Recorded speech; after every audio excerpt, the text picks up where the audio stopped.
नमस्ते YouTube family, Sangeeta Bansode cooking या चॅनलमध्ये तुमचं सगळ्याचं स्वागत आहे।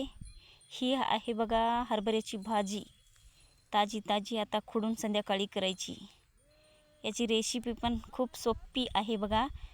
याला काय जास्त फोडणी द्यायचं नाही, काहीच नाही, इतकी छान लागते बघा भाजी।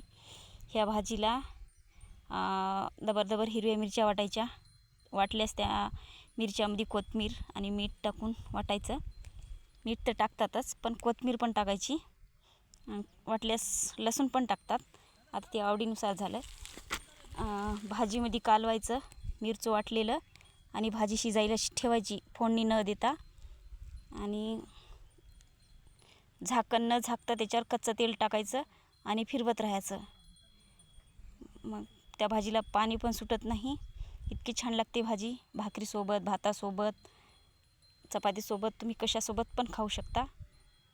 तरी पण मी टाकते व्हिडिओ या भाजीचा। संध्याकाळी मी व्हिडिओ करीन कुकिंगचा। माझ्या चॅनलमध्ये कोणी नवीन असाल तर चॅनलला सबस्क्राईब करून घ्या। व्हिडिओ आवडल्यास लाईक करा आणि शेअर करा। भाजी एकदम सोपी पद्धतीने करायची, फोडणी द्यायची नाही, कांदा टाकायचा नाही, काहीच टाकायचं नाही। मिरची वाटून कच्चं तेल टाकायचं फक्त भाजीवर शिजताना वरून। बघा मग भाजी किती छान लागते, करून टाकते मी व्हिडिओ। हे बघा आता आपली शेतातली भाजी आली खायला। आता पहिली वेळेस आहे बघा, बारीक बारीक शेंडे खुडून घेतले। बाय।